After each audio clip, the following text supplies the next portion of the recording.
of the Blood Factory today. My name is Amy, and today it is my hope that I'm going to show you how to create your own website from scratch.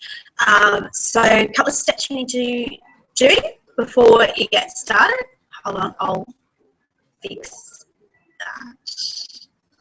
Not that one, this one. Okay. A couple of steps you need to do before you get started is to sign up with a web host. I managed to find an absolutely fantastic deal through GoDaddy. And I literally just Googled GoDaddy deals because I wanted to pick up the same one I got previously a couple of years ago. It turned out it was still around. I managed to get 12 months of hosting and a domain name for $12, like total, not per month, not per week, just $12 for a year. Once you set up your hosting, you'll get an email. It'll probably look a bit like this, and it'll say, hey, your domain's ready, your hosting's ready. If you choose to split up your hosting and your domain and get them through different people, there is an extra step, which I'm not going to show you. Click on that website, on the link to your website, and it should come up with this. Now, each different internet provider is going to have a slightly different layout, different techniques. So I'm just showing you this one. And there was a login screen prior to this where I had to put in my username and my password. Good hosting practices say don't share those around.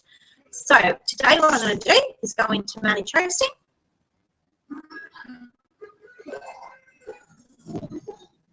We're going to manage it. Now, I'm just taking shots in the dark here, guys. I've only done this 3 times before. One of those times is back in 2011. So it's been a very long time since I've had to create a website. Now, what we're looking for is web applications. Here we go. So we want to download WordPress. WordPress is absolutely the best thing for creating a website.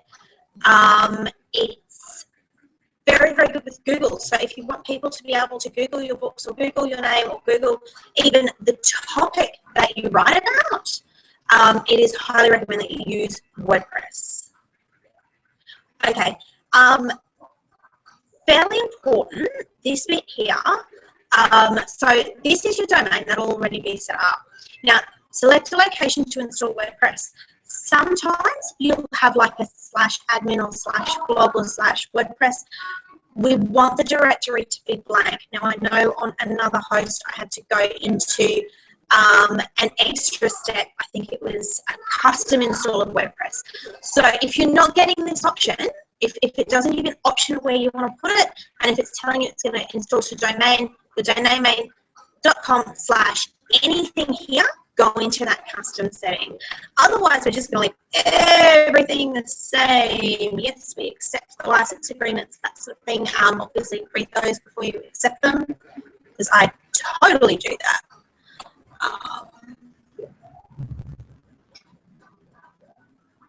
Okay, so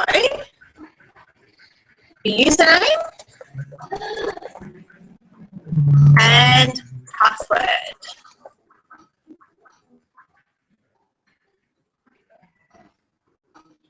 So title.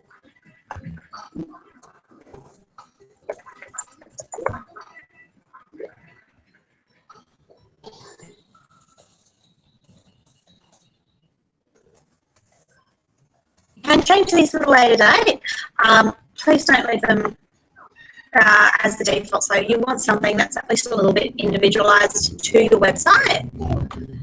Keep scrolling down and click the magic button. So this, I've tried to explain it to people, I guess, using houses as an example. So if you're new to this whole setting up a website thing, your domain name is kind of like your street address. So it tells people where to go to find you. Your hosting, which is what I get through GoDaddy, that's your block of land that you own or you rent, and it's where you put all your stuff. WordPress is kind of like your house, so that's the structure. And then your blog updates, your pictures that you add to that, that's all your furnishings and your decorations. So that's sort of what completes it. that has already installed. I actually thought it was going to take a lot longer because I have the world's slowest internet. Now, these three, I keep pointing at my screen. You can't see me point at my screen. These three websites. So the first one is where people find you. The second one is where you log in. So you're pretty much not really going to have to deal with this back end almost ever again. Okay, so we can close that now, and then fingers crossed everything's going to be working. And here we go, we have WordPress. If you've not worked with WordPress before, it is so easy. So a quick tour. This is your dashboard. I would say quick, but as I said, my internet's really slow, so it might take a while. This is where you will be able to see your latest posts, the list of your pages, that sort of thing, comments that you've had on your website so that you can quickly deal with those, any updates or notifications. Posts are your blog posts. So these things, they're going to kind of come up in a sequential role, I guess, depending on your theme. That could be set to a home page or it could be set to another page. So this is where you would add information about upcoming events, book signings, new releases, that sort of thing. So posts are a little bit different to pages. So that's the other thing that you want to get sorted fairly soon. So pages are the static pages. This you should have a page for your contact information, a page that directly links to your book sales. And there's a couple of other pages that people might have depending on their setup. Comments, this is where other people, where you'll be able to see the comments that other people leave on your blog.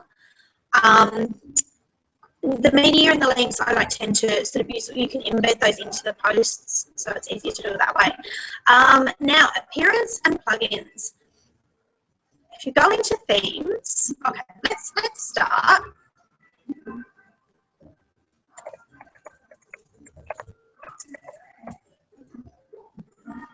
Let's just have a look. Let's just see what it looks like right now. So this is the default WordPress theme.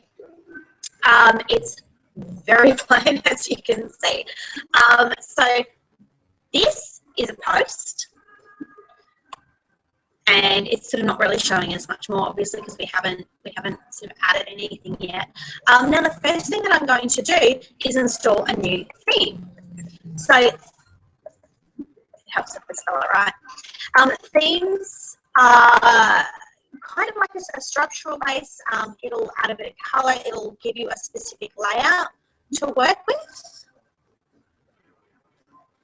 Oh, hang on. I'm looking in the wrong place. Like I said, it's been a while since I've done this. Okay, so you can scroll through the different themes that are available here. There's heaps and heaps of different ones. Really think about, like, you can look at a theme and go, hey, that looks fantastic. A lot of themes, though, are geared towards photography-based blogs or blogs with a lot of pictures in them. And they don't tend to look as nice when you don't have those pictures. Oh, I just had it and it disappeared. Where is it? Flatly. So this is the theme that I used for the Blog Factory. I'm just going to use it again for now. I've actually purchased what's called Thrive Themes, but that's going to take a little bit of figuring out, and I just want to get this up and working for now so that I can get people to start subscribing to my mailing lists, which I will show you in a different video. Now, let's see what this looks like now. And it still looks the same. It's obviously not quite finished. That's right, we have to activate it. So once you've installed the thing, you do need to activate it. Okay, so that's now popping up in our active themes. So if you're just in a basic themes box, it'll show you what you've got installed. So the 2013, 14, and 15 are your bog standard WordPress themes. They come automatically with it. And this is the one we just installed. I've got a little helper here. Now we'll try doing this again. Okay, so you can see that's completely changed the structure, the layout, the colors, and everything. Now this theme has a few different customization options, so we're going to go and have a look at those now. So underneath themes, once you've got the theme that you want, you can customize it. Now, one of the first things that I want to do is add a site logo. So I want to upload a file. Now, I should have something that'll fit this in my download. So now please be aware that if you're, here we go. If you're going to grab a picture of the internet, please make sure that you have the correct rights for it.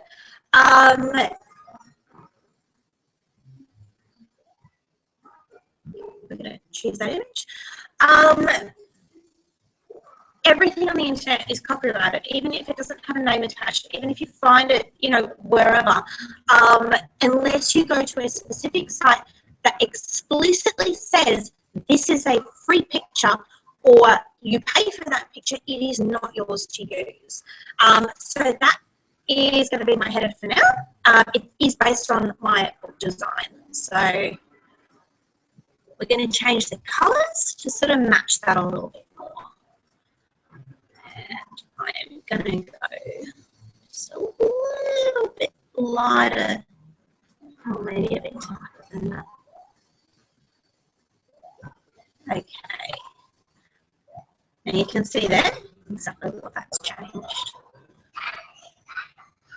And then my secondary color is just going to be flat black. So we're going to save and publish that. I might just quickly play with the background color. A bit darker. Darker. Should we go plain white? So we'll like the grey. I'll have a play with this later, at any rate. So we've saved that. Refresh it. That's now my website. So I'll have a dig around. I'll see if I can find a banner image that goes all the way across, or I'll just tweak one that I've got. So that is basically your website set up. That is all that you need to do. There are a couple of things that I would really highly recommend doing though. Down here under plugins, oops, I just clicked on it. There are 3 plugins that I would really, really recommend that everybody gets. The first one is called Jetpack.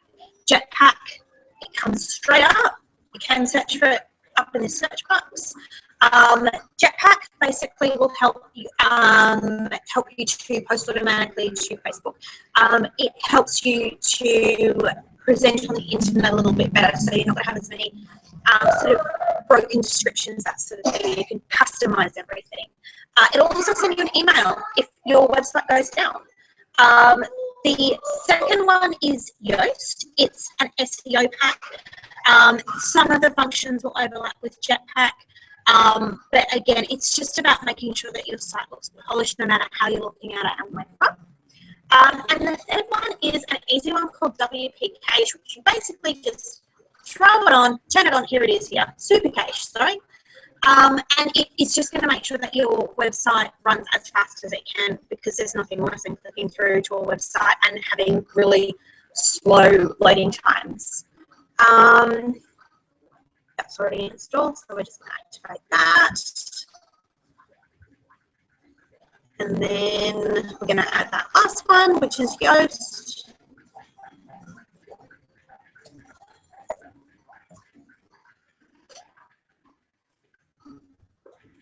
It's Yoast SEO by Team Yoast.